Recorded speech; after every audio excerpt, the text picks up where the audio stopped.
Okay, so here we go. Chapter 2 of The Smartest Kids in the World. We're going to learn a little bit more about the students that the author is going to be following. So right here in this black and white grainy picture, we have one of the students. This is Kim. Notice under the picture there's a caption that says, "The quest to raise money to go to Finland." Kim held a bake sale outside a supermarket in her hometown of Sillasaw, Oklahoma. And this right here, although it looks like a sideways cross perhaps in our picture, it actually is the Finnish flag. So just to give you a little bit more understanding there, if we had a good quality color picture, you would be able to tell that that's the Finnish flag. So here we go, chapter 2, leaving. If the town of Sillasaw, Oklahoma was famous for anything, it was for something the locals did not even often discuss. In the 1939 book, The Grapes of Wrath, a fictional family called the Joads fled the Dust Bowl during the Great Depression. When they drove off in search of a better life, it was Sillasaw they were running from. The ancient overloaded Hudson creaked and grunted to the highway at Sillasaw and turned west, John Steinbeck wrote, and the sun was blinding. So that's a little excerpt from Grapes of Wrath. Not sure if any of you would have read that. I don't think we're currently teaching it in our curriculum here. In early 2008, when Kim was 12, Sillasaw was on the brink of the second worst depression in U.S. history. It wasn't obvious, not right away anyway. Highway I-40 ran alongside the town, connecting Oklahoma to Arkansas. A chain of economy motels had opened up to cater to the truckers who came and went. In an empty field less than a mile from Kim's house, Walmart had built a superstore. Just down the road, a big Indian-owned casino drew a decent crowd at lunch hour. Older men in cowboy hats worked slot machines in the cool darkness. Retirees came for the $3.50 lunch special. On the bathroom wall, a red plastic sharps container installed for diabetic gamblers held dozens of used insulin needles. Notice all the details that she's giving? Those are the types of details that I'm asking for in your writing. Those descriptive sensory details. What do you see? What does it smell like? What does it look like, right? Despite the modest commerce, Sillasaw was still a rural town, home to just under 9,000 people. The bank that Pretty Boy Floyd had robbed during the Depression was now a vacant lot. The train station where his body had arrived in a pine box after he was shot dead housed a small public library. Like Kim, most everyone in Sillasaw looked white, but people's identity shifted depending on which form they were filling out. Half the kids had their Indian cards identifying them as certified blood descendants of Native Americans. Even if you were only 1 in 512th Indian, you could get a card, and it came with certain benefits, like free school supplies or access to a Cherokee food pantry. About a quarter of the kids in Sillasaw School District were officially classified as poor, so the Indian benefits were as much about sustenance as heritage. The schools in Sillasaw were considered just fine, not the best nor the worst. A lot depended on where you were standing when you were doing the considering, however. On the state test, Kim and most of her classmates did all right, but that test was notoriously easy. On a more serious test used nationwide, just 1 in 4 Oklahoma 8th graders performed competently in math. Sillasaw kids likely fared about the same, though not enough kids took the test at a local level to know for sure. The further away you got, the worse things looked. If states were countries, Oklahoma would have ranked about 81st in the world in math, or around the same level as Croatia and Turkey. Kim had lived in Sillasaw all her life. Each winter, she and her grandfather participated in the Christmas rodeo, steering antique tractors through the old downtown. She liked the slow rumble of the Model H tractor, the jangle of the marching bands behind her, and the way children shrieked when she threw candy into their outstretched hands. Still, like many 12-year-olds, Kim felt like maybe she belonged somewhere else. She'd tried to succeed in Sillasaw in all the ways that mattered. Since she wasn't very good at traditional sports, she'd started doing cheerleading in kindergarten. She'd posed straight-backed and smiling for pictures in her daffodil yellow uniform, but by 3rd grade, she still could not do a cartwheel, so she quit. After that, she'd started dreaming about playing in the school marching band. That felt right. A path into the football stadium, the center of the town's culture, without the forced smiles and front handsprings. She'd taken up the flute and practiced each day until her jaw ached. After 2 years, though, The note still came out breathy and thin, and the band leader had assigned her to the fourth chair. What came more naturally to Kim was a curiosity about the world. She took her schoolwork seriously and felt connected to injustice in faraway places. In second grade, she'd watched a TV news segment about scientists using rats to detect bombs. It was the year after 9/11, and the country had just gotten its first Secretary of Homeland Security. The reporter explained that scientists were inserting electrodes in rats' heads to make them go left or right wherever humans dared not go, turning them into remote-controlled bomb detectors. So a few interesting things there. First of all, can you imagine, for a lot of you, it's probably hard to think of a time before we had a Secretary of Homeland Security. So she was watching something where they were introducing the first one. So that's kind of an interesting thought. Kim felt a prick of conscience. She had no particular affection for rats and understood that a rat's life was less valuable than that of a human. But it seemed wrong to infiltrate the brain of any creature. It was creepy, possibly even immoral. She thought about her pet turtles and imagined if the government took over their brains too, where would it stop? Surely there was a better way to make animals go left or right. Maybe offer them a treat? Then Kim did something unusual for a child, or for an adult for that matter. She took action to rectify a faraway problem that had little to do with her. That afternoon, she sat by the vending machine at her elementary school and wrote a letter to President George W. Bush detailing her concerns about the rat experiments. She'd made sure to be polite and respectful, looping her letters in careful penmanship in her spiral notebook. When two of her friends walked by, Kim told them the story of the rats. She asked if they wanted to sign the letter.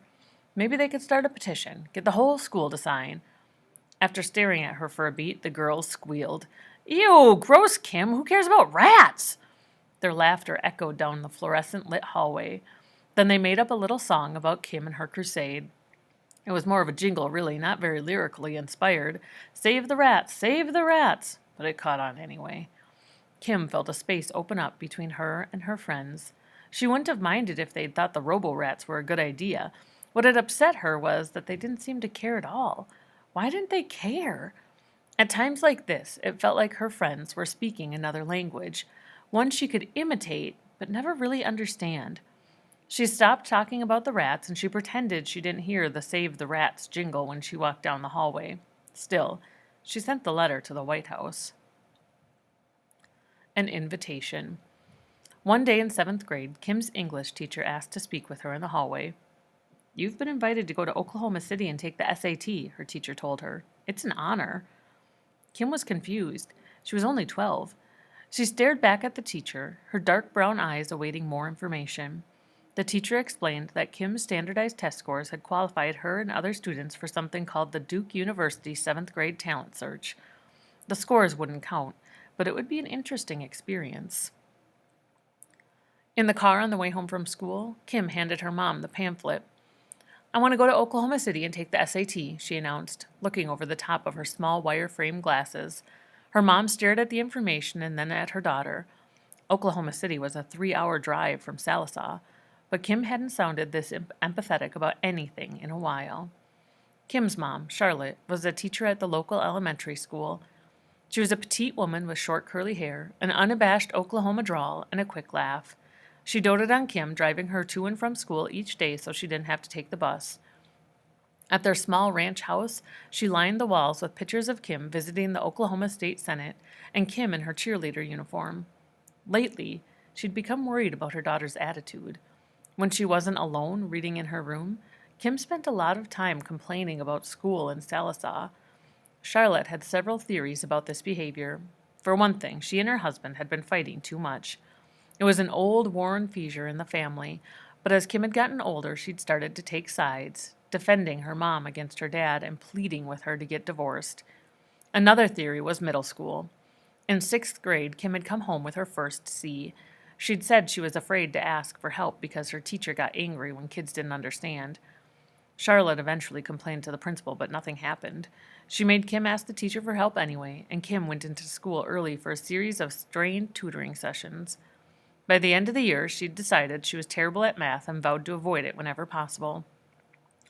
As a mother, Charlotte figured Kim was going through a phase. She was nearly a teenager after all. She was entitled to slam doors and play Avril Lavigne at excessive volume. But as a teacher, she also knew that middle school was kind of limbo for children.